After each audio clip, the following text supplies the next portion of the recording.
Aujourd'hui, chers frères et sœurs, nous allons parler de ces anges qui nous entourent et veillent sur nous.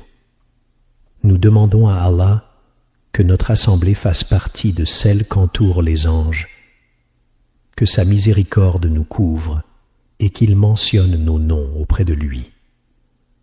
Qu'Allah nous accorde cette récompense ultime, qu'à la fin de cette rencontre, on nous dise « Levez-vous, vos péchés sont pardonnés ». Rien n'est impossible pour Allah. Parler des anges est une tradition suivie par les prophètes lorsqu'ils enseignaient à leur peuple. Notre bien-aimé prophète Muhammad, paix soit sur lui, le maître des prophètes, avait l'habitude de parler des anges à ses compagnons, même sans qu'ils ne l'interrogent à ce sujet. Un jour, alors qu'il était assis avec ses compagnons, comme rapporté par Abu Shaykh dans son ouvrage Al-Azama, le prophète paix soit sur lui leur dit « Allah m'a permis de vous parler d'un ange parmi les porteurs du trône. » Aucun compagnon ne lui avait posé de questions sur les anges ou sur les porteurs du trône.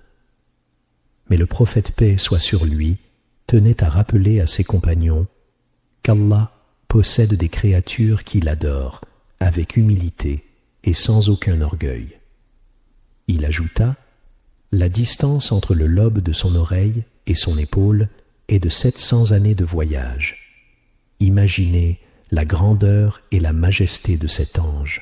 Cela nous rappelle notre petitesse devant la puissance d'Allah et la nécessité de l'adorer avec sincérité et humilité. » Le prophète paix soit sur lui racontait souvent à ses compagnons des récits sur les anges et leur adoration exceptionnelle d'Allah.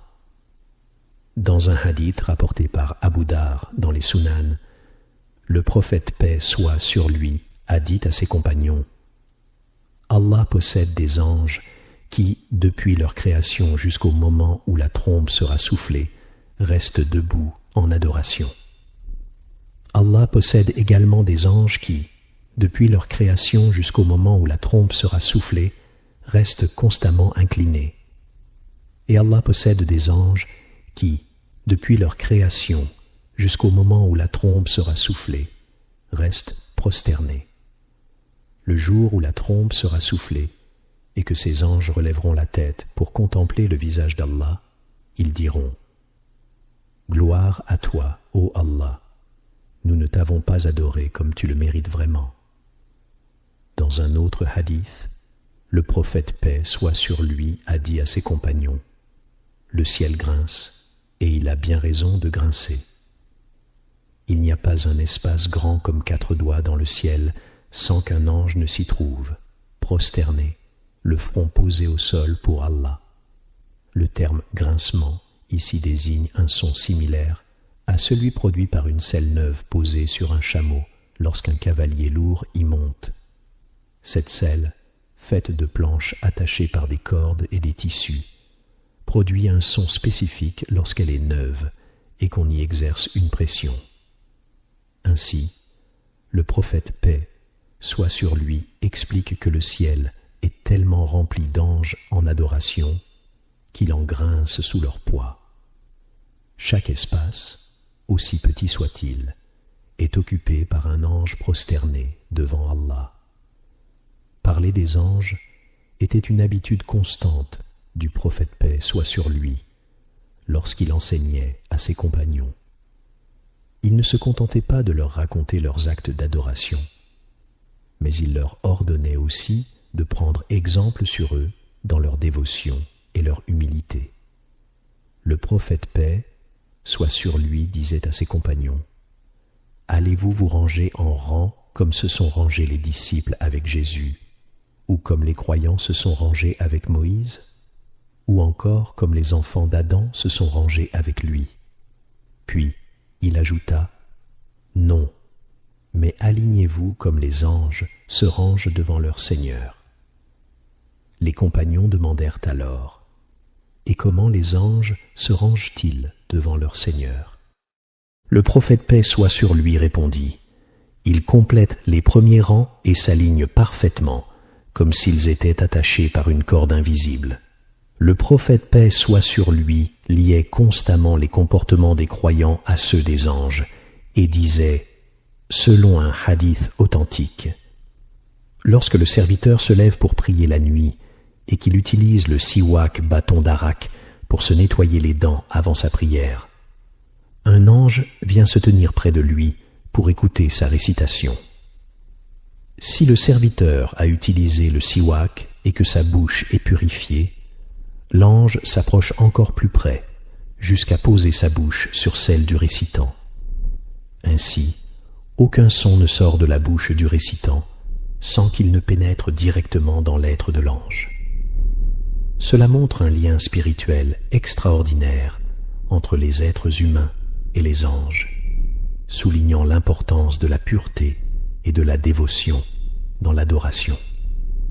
Le prophète paix soit sur lui a interdit de nuire aux anges et nous a mis en garde contre tout acte qui pourrait les déranger. Il a dit, celui qui a mangé de l'ail ou de l'oignon, qu'il s'éloigne de nous. Dans une autre version, il a précisé qu'il s'éloigne de notre lieu de prière, car les anges sont incommodés par ce qui incommode les fils d'Adam. Le prophète paix soit sur lui nous a enseigné à adopter une attitude respectueuse envers les anges. Il nous a ordonné de ressentir leur présence dans nos assemblées de rappel d'Allah et de garder à l'esprit que lorsque nous nous levons pour prier et utilisons le siwak, bâton d'arak pour se nettoyer les dents, un ange se rapproche de nous. Lorsque nous restons assis dans la mosquée après la prière, les anges implorent Allah en notre faveur. Le prophète paix soit sur lui a dit, lorsque l'un d'entre vous prie, puis reste assis à sa place après la prière, les anges continuent de dire, ô Allah pardonne-lui, ô Allah fais-lui miséricorde, tant qu'il ne se lève pas ou ne commet pas un acte qui annule cette récompense. Ce lien avec les anges est profond. Ils prient avec nous, ils nous entourent pendant nos prières et nos moments de dévotion. Le prophète paix soit sur lui nous a ordonné de nous aligner dans les rangs comme les anges le font et de garder nos corps et nos haleines propres pour ne pas les déranger. Le prophète paix soit sur lui nous a également informé que parfois les anges nous entourent même pendant notre sommeil. Dans un hadith authentique, il a dit, lorsque le serviteur s'endort en état de pureté, un ange reste à ses côtés. Ainsi, la relation entre les croyants et les anges est une connexion spirituelle précieuse qui demande respect, pureté et conscience constante de leur présence.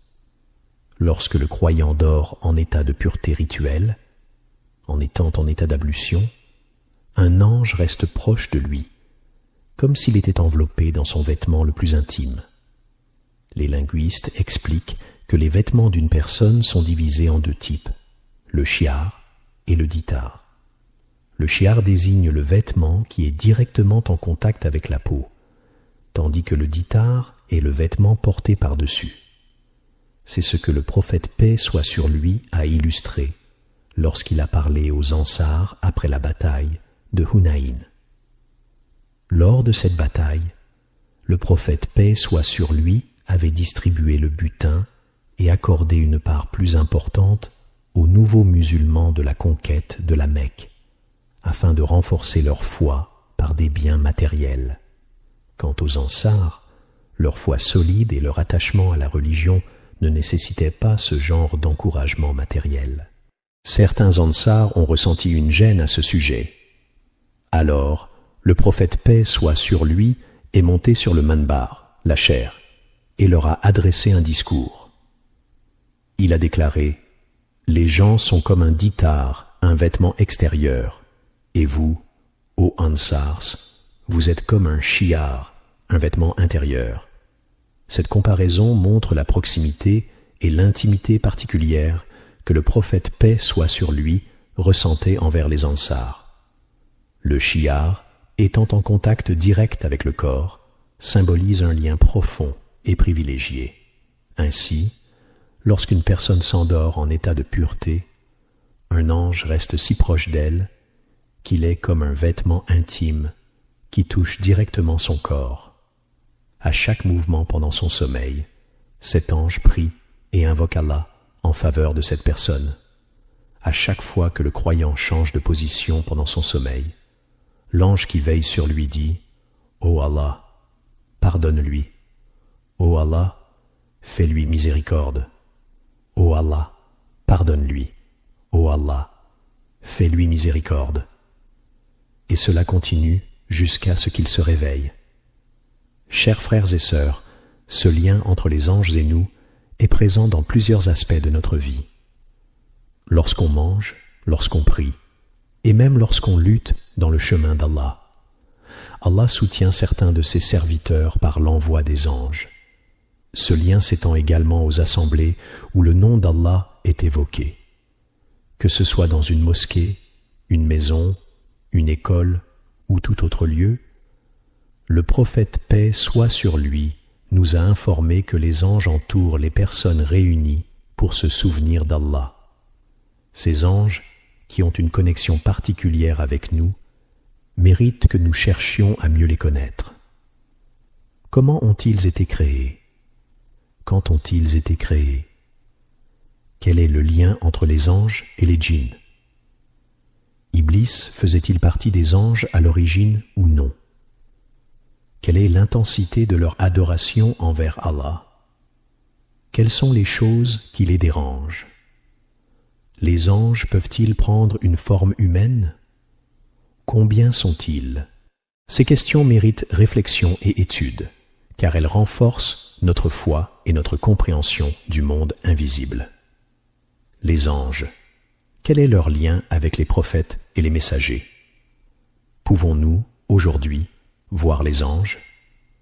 Quelqu'un a-t-il déjà vu un ange sous sa forme réelle? Les anges peuvent-ils encore descendre vers une personne en détresse, envoyée par Allah pour l'aider? Chers frères et sœurs, prenons le temps de répondre à ces questions à travers 4 points essentiels. Premier point, la création des anges. Les anges ont été créés par Allah à partir de la lumière. Le prophète paix soit sur lui l'a clairement affirmé dans un hadith authentique rapporté par Al-Bukhari. Il a expliqué qu'Allah a créé les anges à partir de la lumière, les djinns à partir d'une flamme pure de feu, une flamme spéciale qui s'élève au sommet du feu, parfois bleutée ou d'une autre couleur distincte, Adam à partir d'une argile collante, comme cela nous a été décrit. Les anges ont donc été créés avant les humains et avant les djinns.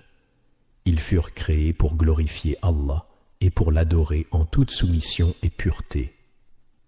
Ces créatures magnifiques et obéissantes existent depuis des temps immémoriaux, précédant la création de l'humanité et des djinns. Allah a voulu qu'ils soient ses serviteurs fidèles, ses messagers invisibles, et qu'ils remplissent des missions précises dans ce vaste univers. Dans les prochains points, nous approfondirons d'autres aspects fascinants de ces nobles créatures. Après avoir créé les djinns, Allah les installa sur terre. Mais les djinns semèrent le désordre et la corruption, désobéissant au commandement divin. Alors, Allah envoya les anges pour les combattre.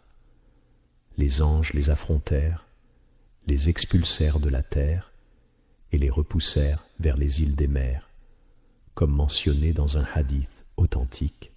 Ensuite, Allah dit aux anges, « Je vais établir un calife, un successeur sur terre, faisant référence à la création de l'être humain. » Les anges répondirent avec étonnement, « Vas-tu y placer quelqu'un qui sèmera la corruption et fera couler le sang, alors que nous te glorifions, te louons et proclamons ta sainteté. » Les anges faisaient référence à ce qu'ils avaient déjà vu des djinns sur terre, leur corruption et leurs crimes. Ils s'interrogeaient sur la nécessité d'une autre créature capable de causer les mêmes ravages. Mais Allah leur répondit, « Je sais ce que vous ne savez pas ». Ensuite, Allah enseigna à Adam les noms de toutes choses, et il les présenta aux anges pour démontrer la sagesse et la particularité de cette nouvelle création. Ainsi, dans cet ordre précis, premièrement, Allah créa les anges, les serviteurs obéissants et purs. Deuxièmement, puis il créa les djinns, qui reçurent la liberté du choix, mais semèrent le chaos. Troisièmement, enfin, Allah créa les humains, leur accordant une mission particulière sur terre. Parmi les anges, il existe différentes catégories, chacun ayant une mission précise. Certains sont chargés de transmettre les messages divins, d'autres veillent sur les créatures, et d'autres encore enregistrent les actions des humains. Le mot malak, ange, dérive d'une racine arabe signifiant messager envoyé. Leur rôle central est d'accomplir fidèlement les ordres d'Allah, sans jamais faillir ni désobéir. Cette harmonie dans la création divine nous montre l'immense sagesse d'Allah et la complémentarité parfaite entre ses créatures. Le terme « alouka » signifie « message ». Ainsi, lorsque quelqu'un dit « Je t'ai envoyé une alouka », cela veut dire « Je t'ai envoyé un message ». Par conséquent, le mot « malak » ange dérive de cette même idée, signifiant messager entre deux parties, tandis que alouka désigne directement le message transmis. Les fonctions des anges, la deuxième question. Les anges ont des fonctions variées et spécifiques. Certains d'entre eux sont exclusivement chargés de transmettre les messages entre Allah et ses serviteurs. C'est notamment le rôle de Jibril, que la paix soit sur lui.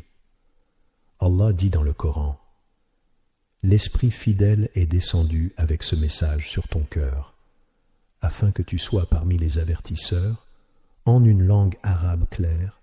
Jibril n'était pas seulement chargé de transmettre la révélation à notre prophète Mohammed, paix soit sur lui, mais aussi aux autres prophètes avant lui. Il descendait avec les révélations adressées à Moussa, Issa et bien d'autres prophètes. Le rôle central de Jibril est le messager céleste par excellence, intermédiaire entre Allah et ses messagers. C'est pourquoi, lorsque les Juifs interrogèrent le prophète Mohammed, paix soit sur lui, sur celui qui lui apportait la révélation, et qu'il leur répondit que c'était Jibril, ils dirent : « C'est l'ennemi des Juifs parmi les anges. » Cette haine venait du fait que Jibril révélait les complots des Juifs contre Moussa. Par exemple, lorsqu'Allah convoqua Moussa au mont Tour pour recevoir les tables de la loi, la Torah, et s'entretenir avec lui, Jibril informa Moussa des troubles causés par son peuple en son absence, notamment par le biais de Samiri qui avait égaré les enfants d'Israël. La sagesse derrière la mission de Jibril. Le rôle de Jibril montre l'importance cruciale des anges dans la chaîne de communication divine. Ils ne sont pas simplement des créatures zélées, mais des êtres dévoués, dotés d'une mission précise et d'une loyauté inébranlable envers Allah. Ainsi, comprendre le rôle de Jibril et des anges nous permet de mieux saisir l'importance du lien entre le ciel et la terre, entre Allah et ses messagers, et enfin, entre Allah et nous, ses serviteurs. Les enfants d'Israël commettaient régulièrement des actes de désobéissance, et Jibril informait Moussa de leurs méfaits.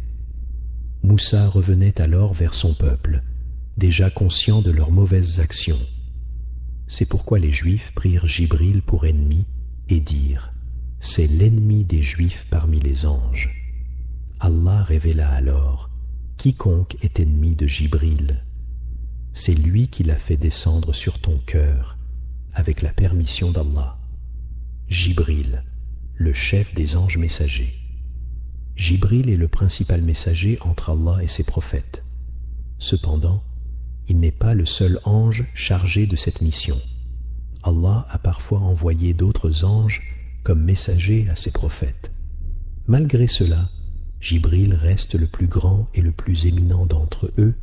Dans un hadith rapporté par At-Tirmidhi et mentionné par Abu Shaykh, il est raconté qu'un jour, alors que Jibril parlait avec le prophète Mohammed, paix soit sur lui, le ciel s'ouvrit et un ange descendit. À cette vue, Jibril se recroquevilla avec humilité et s'assit par respect. Lorsque cet ange arriva devant le prophète, paix soit sur lui, il dit « Ô Mohammed, Allah m'a envoyé pour te donner un choix. Veux-tu être un prophète roi ou un prophète serviteur ?» Les deux types de prophètes.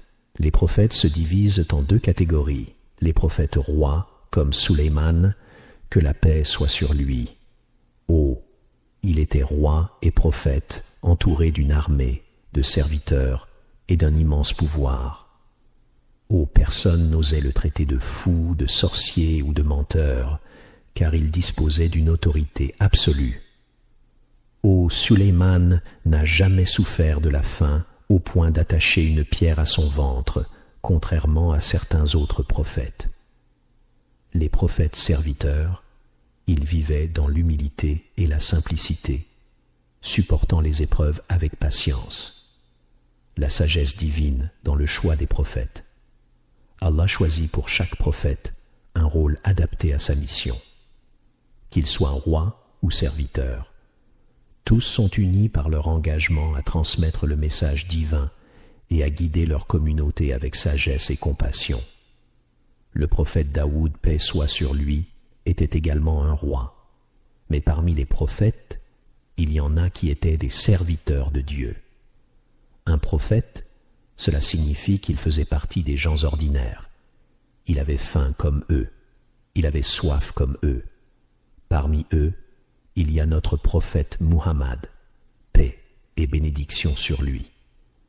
Gloire à celui qui a fait voyager son serviteur, le prophète, pendant la nuit. Un jour, ce roi demanda à notre prophète, paix et bénédiction sur lui. Veux-tu être un prophète et un roi, ou veux-tu être un prophète et un serviteur? L'ange Gabriel lui suggéra de rester humble, et le prophète répondit, je préfère être un prophète et un serviteur. Ensuite, ce roi monta au ciel, et Gabriel expliqua au prophète, ce roi n'est jamais descendu sur terre avant aujourd'hui. Le prophète répondit, inquiet, pourquoi ai-je tremblé et eu peur? Je pensais que l'heure était arrivée.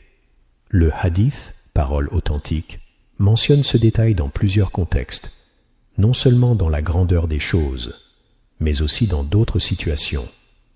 Les prophètes ne recevaient pas seulement leur message par Gabriel. Il y avait d'autres anges envoyés aux prophètes avec des révélations. Cependant, Gabriel est le plus célèbre d'entre eux. C'est lui que Dieu a envoyé à Marie lorsqu'il dit « Nous lui avons envoyé notre esprit » et il se présenta à elle sous la forme d'un homme parfait. Cela signifie notre esprit, ce qui fait référence à notre envoyé, notre messager, notre serviteur, Gabriel. Le terme « esprit » utilisé pour Gabriel signifie un messager envoyé, comme dans le verset où il est dit « Les anges et l'esprit descendent », en référence à la nuit du destin, la nuit où le Coran a été révélé. Les anges descendent, et Gabriel, paix sur lui, est l'un des plus grands parmi eux. Il est envoyé par Dieu vers ceux qu'il choisit parmi les prophètes. Gabriel n'est pas seul dans sa mission. Il y a d'autres anges avec lui, mais il est le chef. De même, Michel, paix sur lui, n'est pas seul responsable de la pluie. Il a d'autres anges qui l'accompagnent, mais il est le principal. Parmi les anges, il y en a aussi un qui est chargé de souffler dans le corps. Il s'agit d'Israfil, paix sur lui. Le prophète Muhammad, paix et bénédiction sur lui, demanda un jour à Gabriel, selon un récit rapporté par Al-Ghazali dans son livre Ihya Ulum ad-Din, sans mentionner de chaîne de transmission, pourquoi il ne voyait jamais Israfil sourire.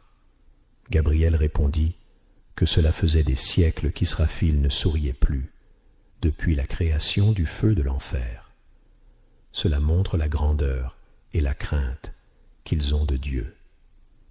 Le prophète Muhammad, paix et bénédiction sur lui, raconte dans un hadith rapporté par Al-Bukhari: « Comment puis-je être heureux alors que celui qui tient le cornet a déjà placé sa bouche sur le corps ?» Le corps, ou sur, est un instrument utilisé par l'ange Israfil pour souffler lorsque l'heure de la fin des temps arrivera. Ce corps est appelé ainsi car il ressemble au corps d'un animal. Si vous prenez un corps de mouton, par exemple, il est large à la base et devient plus petit vers le sommet. Si vous en extrayez la matière à l'intérieur et soufflez à travers, le son serait très fort. C'est pourquoi cet instrument est appelé le corps. Ce récit montre la solennité de la situation et l'attente de la fin des temps, lorsque tout sera régi par la volonté divine. Israfil, paix sur lui, l'ange chargé de souffler dans le corps, attend l'ordre de souffler. Le prophète Muhammad, paix et bénédiction sur lui, explique que l'ange Israfil a déjà placé sa bouche sur le corps, prêt à souffler, et il attend l'ordre de Dieu. Cela montre à quel point l'attente de l'heure est proche et que les anges sont toujours prêts à accomplir leur mission. Cela nous rappelle aussi un geste que beaucoup de gens font inconsciemment.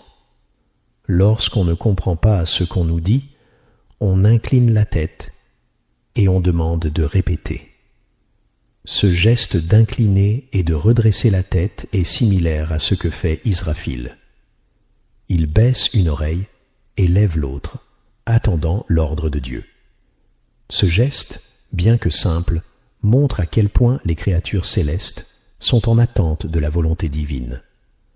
En ce qui concerne l'ange chargé de prendre les âmes, il est souvent appelé Azraël, mais ce nom ne vient pas d'un hadith authentique. Il est plus communément appelé l'ange de la mort. Cependant, le Coran nous dit clairement, dit « L'ange de la mort, celui qui est chargé de vous, vous prendra. Ce n'est pas seulement l'ange de la mort qui prend les âmes, mais d'autres anges l'accompagnent dans cette tâche. Comme le dit Dieu dans le Coran, ils sont nos envoyés, et ils ne négligent en rien. Cela signifie qu'il y a plusieurs anges qui assistent dans l'accomplissement de cette mission. Le prophète Muhammad, paix et bénédiction sur lui, nous enseigne que l'ange de la mort a des assistants, et Dieu lui accorde la puissance qu'il souhaite. Une histoire rapportée dit que le prophète Sulayman, paix sur lui, était un jour assis sur son trône, entouré de ses ministres, lorsqu'il eut une rencontre avec cet ange. Cela montre à quel point le pouvoir de Dieu s'étend à toutes les créatures célestes et qu'ils accomplissent tous leur rôle avec précision. Un jour, un homme entra auprès du prophète Sulayman, paix sur lui. Il le regarda, ainsi que son ministre, d'un air étonné et un peu effrayé. Lorsqu'il sortit, ce ministre, un vieil homme, s'adressa à Sulayman en lui demandant qui était cet homme. Il expliqua qu'il avait été effrayé par les regards qu'il avait échangés avec lui. Sulayman lui répondit « C'était l'ange de la mort. » L'homme, rempli d'inquiétude, dit alors « Ô prophète de Dieu, je t'implore au nom de Dieu, ordonne à la vent de m'emporter vers l'endroit le plus lointain, car je crains que cet ange vienne prendre mon âme. » Sulayman, paix sur lui, lui répondit « N'aie crainte. » L'homme insista « Je t'en prie, au nom de Dieu, ordonne à la vent de m'emporter jusqu'en Inde. » Sulayman, paix sur lui, était alors en Palestine, et l'Inde était très éloignée. À l'époque, on disait que le vent mettait un mois pour aller en Inde, tout comme il lui en fallait un autre pour en revenir. Ce voyage était extrêmement rapide pour l'époque. L'homme demanda donc à Sulayman, paix sur lui, d'envoyer le vent, qui emporterait sa demande jusque là-bas, avant le début de l'après-midi. Sulayman, paix sur lui, obéit à la demande de l'homme, et par ordre de Dieu, le vent emporta l'homme jusqu'en Inde. Il arriva avant le début de l'après-midi. Le lendemain, l'ange de la mort se présenta à Sulayman, paix sur lui. Ce dernier lui dit, « Tu as pris cet homme avant même qu'il n'arrive au moment où il pensait être à l'abri. » L'ange répondit que Dieu, dans sa sagesse, avait voulu que l'âme de cet homme soit prise avant qu'il n'arrive là où il avait espéré fuir. Hier, j'ai effrayé mon ami. Il m'a dit, « Ne me reproche pas, ô prophète de Dieu. » Je lui ai demandé pourquoi, et il a répondu, « Dieu m'a ordonné de prendre l'âme de cet homme après le midi, en Inde. J'étais donc étonné de le voir avec toi ce matin en Palestine. Je lui ai demandé ce qu'il avait fait ensuite, et il a expliqué.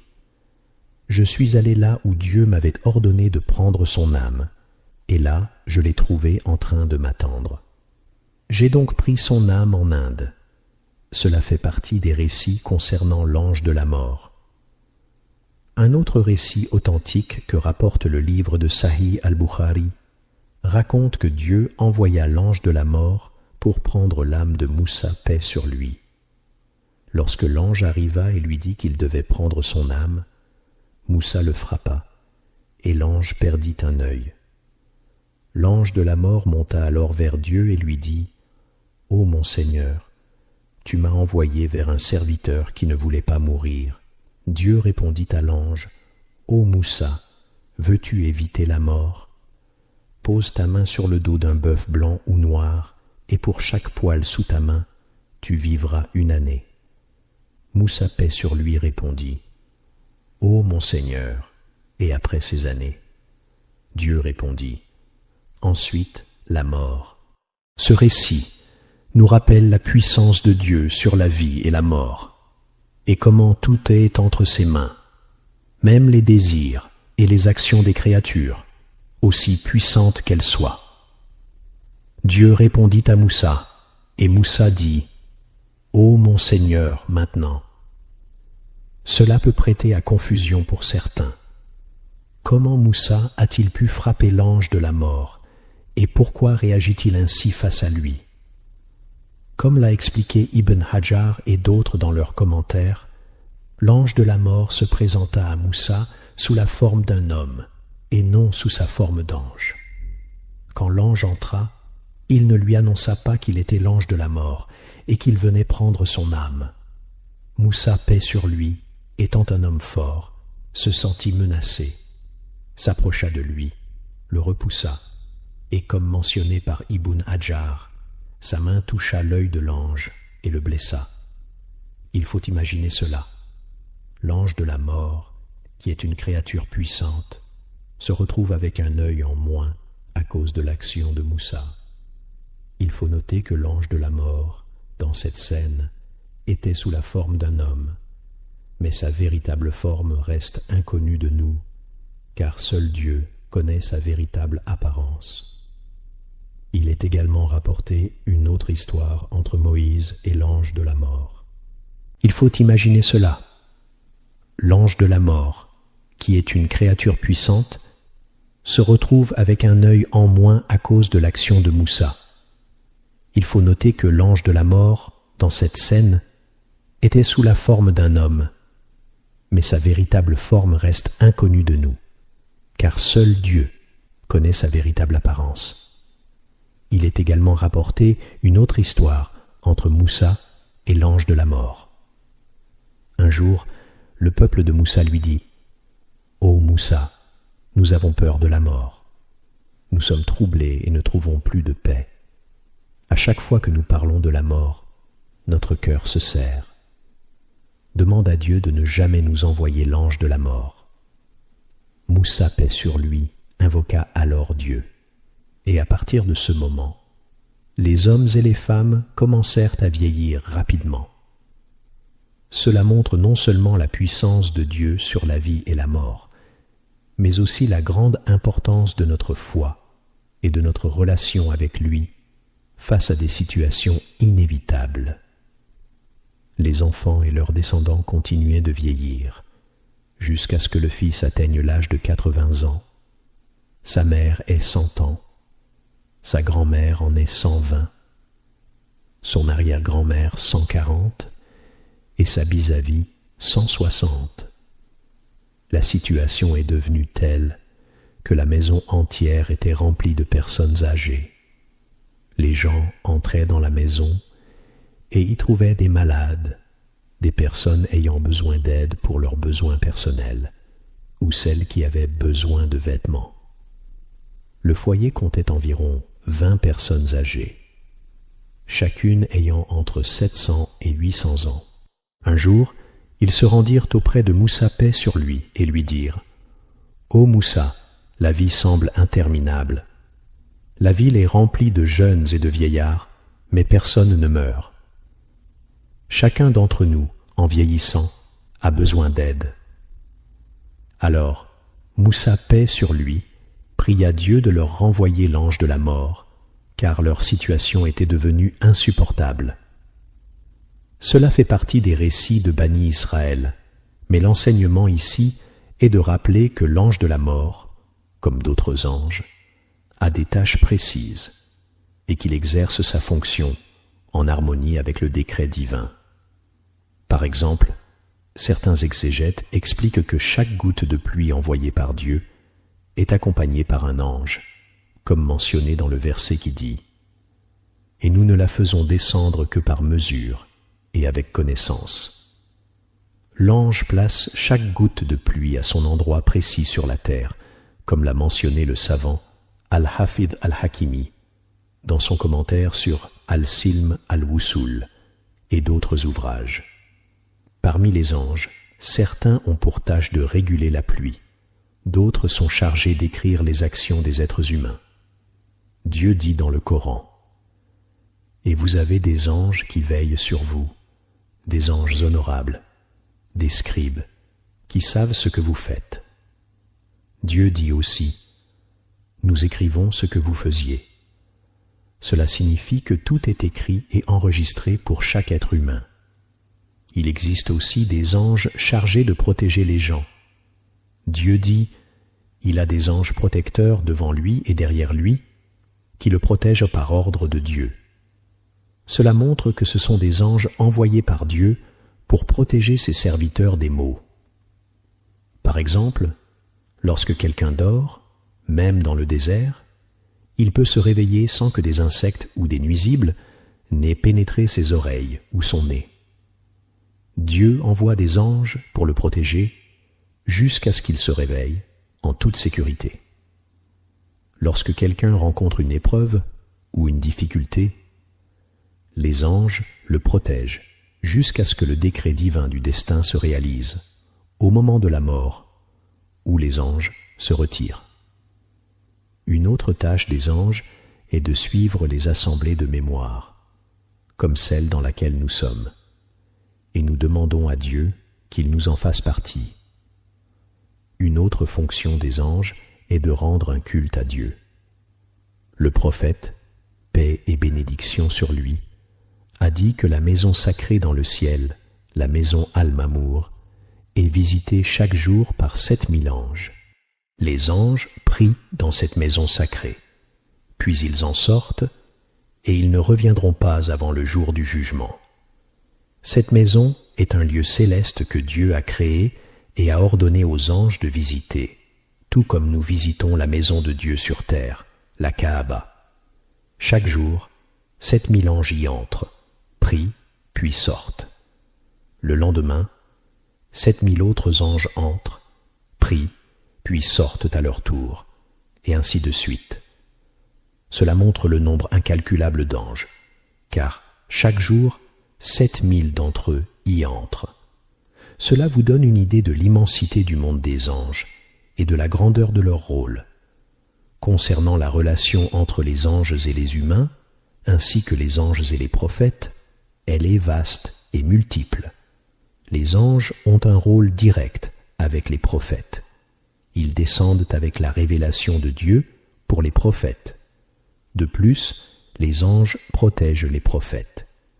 Dieu dit dans le Coran, « Et quand vous imploriez votre Seigneur, il vous répondit, « Je vais vous envoyer 1000 anges pour vous soutenir. Puis, il en envoya 3000, et finalement, il vous envoya 5000 anges si vous persévérez et êtes pieux. Ainsi, Dieu soutient ses prophètes avec des anges, qui les accompagnent dans les combats. Cela s'est particulièrement manifesté lors de la bataille de Badr. Dans le Sahih al-Bukhari, il est rapporté que certains compagnons poursuivaient un homme parmi les polythéistes et ils entendaient une voix derrière eux leur disant « Avance, Isam, avance !» Quand un compagnon leva son épée pour frapper ce polythéiste, sa tête se détacha soudainement. Il comprit alors que c'était un ange qui avait tué ce polythéiste. Les anges combattent aux côtés des prophètes et les protègent, comme il est mentionné dans la biographie du prophète paix et bénédiction sur lui. Lors de la bataille d'Uhud, Dieu envoya l'ange Jibril et l'ange Mikaïl se tenir à droite et à gauche du prophète pour le défendre. Dieu, dans sa grande sagesse, le protège ainsi, en envoyant des anges pour lui venir en aide. Il est également rapporté que, avant l'hégire, alors que le prophète paix et bénédiction sur lui priait près de la Kaaba, Abu Jahl s'approcha d'un groupe de polythéistes qui se trouvaient là. Il leur dit « Vous laissez Muhammad prier devant vous et vous restez silencieux. Que faites-vous » Ils lui répondirent « Que devons-nous faire ?» Il dit « Par Dieu, si je le vois prier devant moi, je mettrai mon pied sur son cou. » Peu après, le prophète, paix et bénédiction sur lui, arriva. Il fit ses prières en élevant la voix, et Abu Jahl s'approcha pour poser son pied impur sur la tête du messager de Dieu. Mais à mesure qu'il s'approchait du prophète, il s'arrêta, effrayé par quelque chose qu'il ne comprenait pas, et recula rapidement, revenant sur ses pas. Quand il rejoignit ses compagnons, son visage était changé, et ils lui demandèrent ce qui s'était passé. Il répondit « Par Dieu, il y avait entre moi et lui un mur de feu. Les anges ont des ailes, et Dieu Tout-Puissant a mentionné la création des anges, disant qu'il a créé des messagers parmi eux, dotés de 2, 3 ou 4 ailes, et qu'il augmente la création de ce qu'il veut. Le prophète, paix et bénédiction sur lui, a dit « Si l'ange se rapproche de moi, il me retirerait un membre après l'autre. » Il a ajouté « Si l'ange venait trop près de moi, il m'enlèverait un doigt ici et un autre là. » Cela montre comment les anges défendent les prophètes et les messagers de Dieu. Ibn Kathir, en commentant le verset qui répond à celui qui appelle à lui et dissipe le mal et vous fait succéder sur terre, a raconté qu'un homme, qui était un conducteur de bétail, transportait des gens de Damas à Zabadani. Un jour, un homme monta sur l'une de ses bêtes portant ses effets personnels et lui demanda de l'emmener à Zabadani. Alors qu'ils étaient en chemin, l'homme lui dit de prendre un autre chemin, plus court, mais le conducteur répondit qu'il ne le connaissait pas.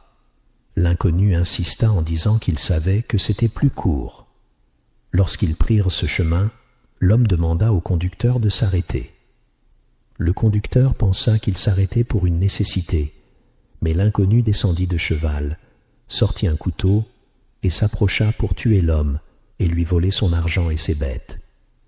Le conducteur, terrifié, supplia, et l'inconnu lui indiqua une fosse en disant « Tous ceux qui m'ont parlé comme toi, je les ai tués. » L'homme alors répondit « Accorde-moi juste un moment pour prier 2 unités de prière. » Il se mit à prier, récitant ce verset qui répond à celui qui appelle à lui et dissipe le mal.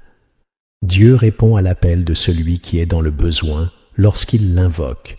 Il dissipe le mal et vous fait succéder sur terre. Peu parmi vous vous rappelez cela. Il racontait « Alors, je vis un chevalier venir du haut de la vallée, monté sur un cheval blanc, portant une lance. Il la lança, et elle s'enfonça dans la poitrine du voleur, le tuant instantanément. Il s'approcha de lui et lui demanda « Qui es-tu, au nom de Dieu ?» L'homme répondit « Je suis un ange du 4e ciel. » Cela est rapporté par Ibn Kathir et montre que Dieu Tout-Puissant peut envoyer des anges à qui il veut parmi ses serviteurs. Dans un hadith authentique rapporté par Al-Bukhari, le prophète, paix et bénédiction sur lui, a raconté que 3 hommes, dans une époque ancienne, étaient chacun affectés par un mal, un aveugle, un chauve et un lépreux. Dieu leur envoya un ange sous forme d'un homme. Le premier, le chauve, lui demanda « Quel est ton désir le plus cher ?» Il répondit « Avoir de beaux cheveux, et que cette affliction qui m'humilie devant les gens disparaisse. » L'ange posa alors sa main sur sa tête, et ses cheveux devinrent beaux. Ensuite, l'ange demanda « Quel bien matériel désires-tu » Il répondit « Les vaches. » Alors l'ange lui donna une vache pleine. Il se rendit ensuite chez l'aveugle et lui demanda ce qu'il désirait. L'aveugle répondit « Rendre ma vue, afin de retrouver ma capacité à voir. » L'ange posa sa main sur ses yeux et restaura sa vue. L'ange lui demanda ensuite quel bien il préférait, et il choisit des moutons. L'ange lui donna une brebis pleine. Enfin, l'ange se rendit chez le lépreux et lui demanda ce qu'il désirait. Le lépreux répondit « Avoir une peau belle et saine, et que cette condition qui me fait rejeter des gens disparaisse. » L'ange toucha sa peau, et elle devint lisse et belle. L'ange lui demanda quel bien il préférait, et il choisit des chameaux. L'ange lui donna une chamelle pleine. Ainsi se termina l'histoire, un exemple de la miséricorde et du soutien divin envoyé à ses serviteurs.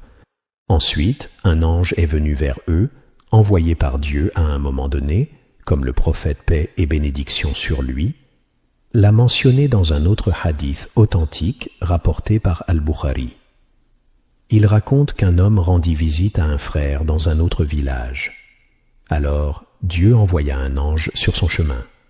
L'ange lui demanda « Où vas-tu » L'homme répondit « Je vais rendre visite à mon frère. » L'ange lui demanda « As-tu une bénédiction, une fortune, qui t'incite à lui rendre visite ?» Ce hadith montre que Dieu envoie parfois des anges à des humains pour les aider, que ce soit pour soutenir les croyants dans la lutte ou pour d'autres raisons. Cela ne signifie pas, cependant, que lorsqu'une personne voit quelque chose de particulier, elle doit immédiatement penser qu'il s'agit d'un ange. Parfois, certaines personnes exagèrent et se mettent à imaginer qu'elles sont constamment accompagnées d'anges. Il est important de ne pas ouvrir cette porte à l'imagination. Nous parlons ici de ce qui est mentionné par les savants, qui nous ont enseigné que les anges continuent à interagir avec les humains. Ils peuvent descendre quand Dieu le veut, pour soutenir ceux qu'il choisit parmi ses serviteurs. Mais cela ne signifie pas que chaque phénomène étrange dans la vie d'une personne soit nécessairement un signe de la présence d'un ange. Il est aussi important de souligner que certains ne doivent pas être adorés ou invoqués à la place de Dieu.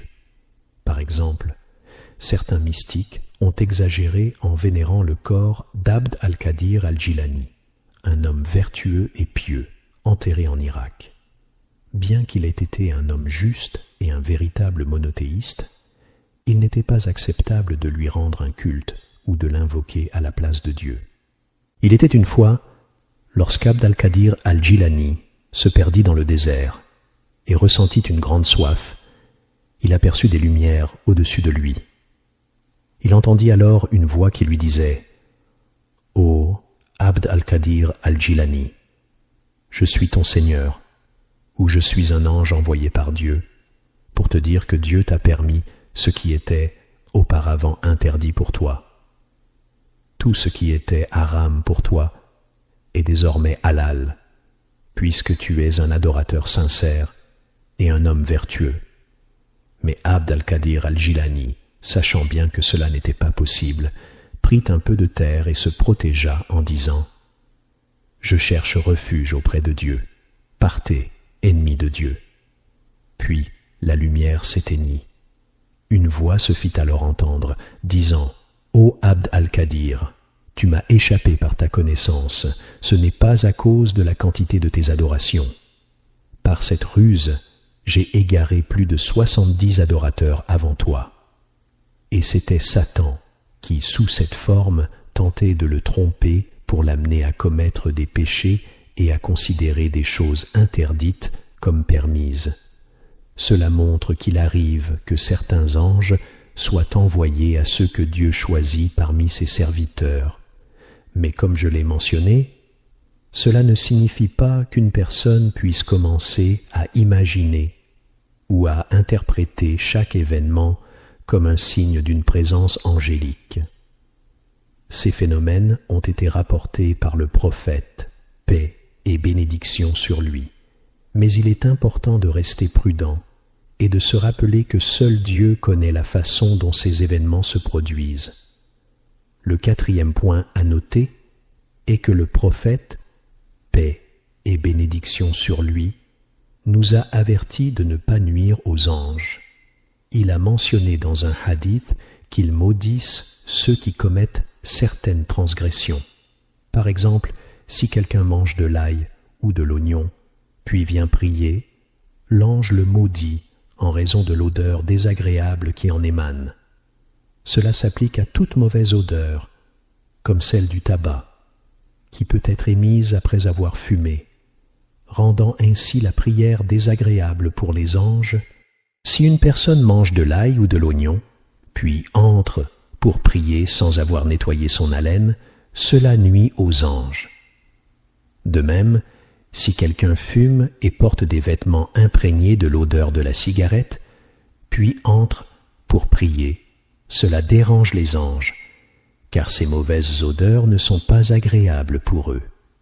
Cependant, si une personne mange de l'ail ou de l'oignon, elle peut se laver la bouche avec de l'eau ou consommer quelque chose de frais, comme de la menthe, pour éliminer cette mauvaise odeur, ce qui pourrait rendre la prière plus acceptable.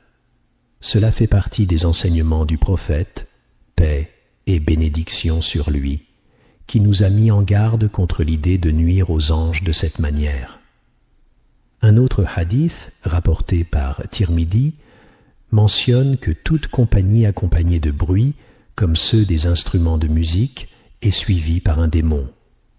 En revanche, toute compagnie qui se réunit pour le dhikr, souvenir de Dieu, est accompagnée par des anges.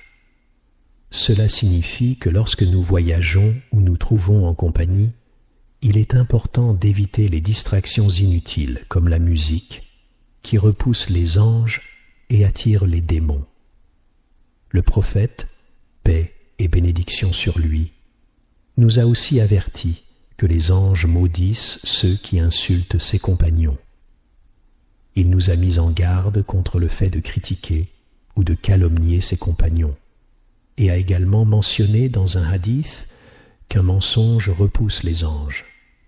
Quand une personne ment, les anges s'éloignent d'elle, jusqu'à un certain point, à cause de la puanteur de son mensonge, une puanteur que les humains eux-mêmes ne peuvent pas sentir.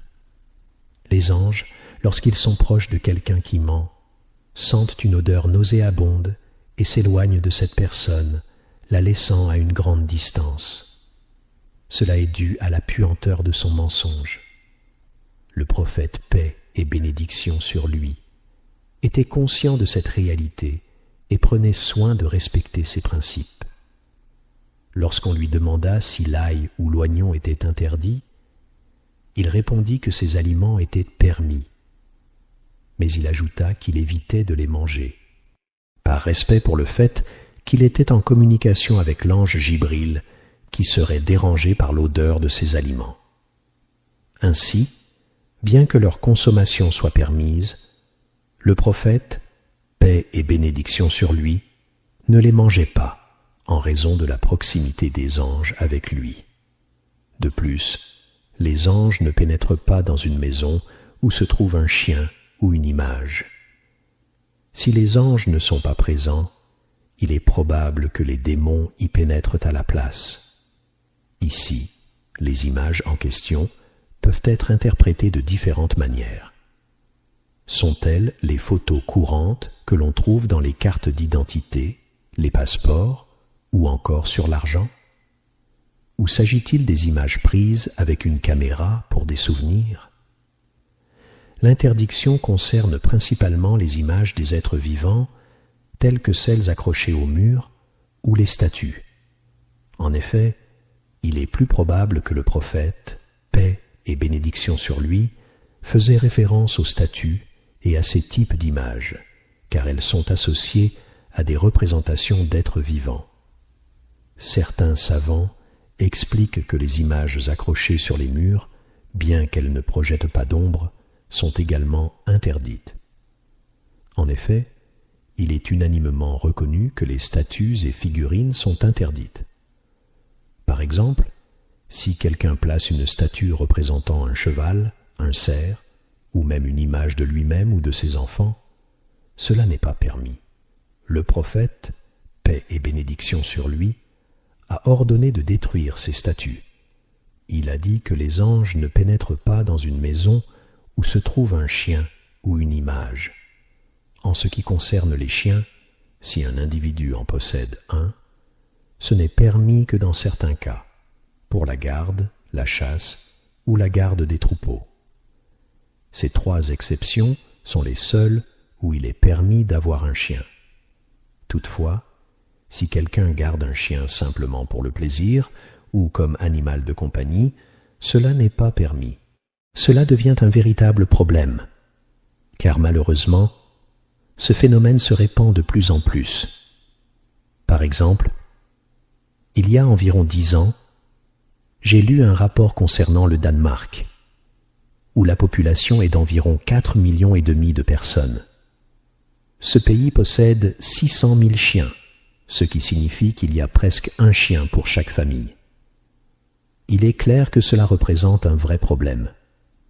Il y a quelque temps, une personne m'a demandé « Oh, cheikh, mon frère adore élever des chats et des chiens. » J'ai répondu « Comment ça ?» Il a précisé « Il possède 13 chiens et 23 chats. » Un homme élevait des chats et des chiens dans son jardin. Il se rendait dans les endroits qui vendent du poulet abattu, récupérait les restes comme les entrailles, le foie, la tête et les pattes, et les ramassait chaque jour. Il les apportait chez lui pour nourrir ses animaux, pensant qu'il agissait ainsi pour les faibles et les pauvres. Cependant, ces chiens commençaient à déranger les voisins avec leurs aboiements. Pour y remédier, l'homme a eu l'idée de leur mettre des masques et de les attacher pour les empêcher de déranger la nuit. Le prophète, paix et bénédiction sur lui, a dit que les anges ne pénètrent pas dans une maison où il y a un chien ou une image. En respectant les anges, nous ne devrions pas adopter de telles pratiques. Le prophète a aussi dit « Celui qui garde un chien, autre qu'un chien pour la garde, la chasse ou la garde des troupeaux, verra son rang diminuer dans la récompense d'Allah.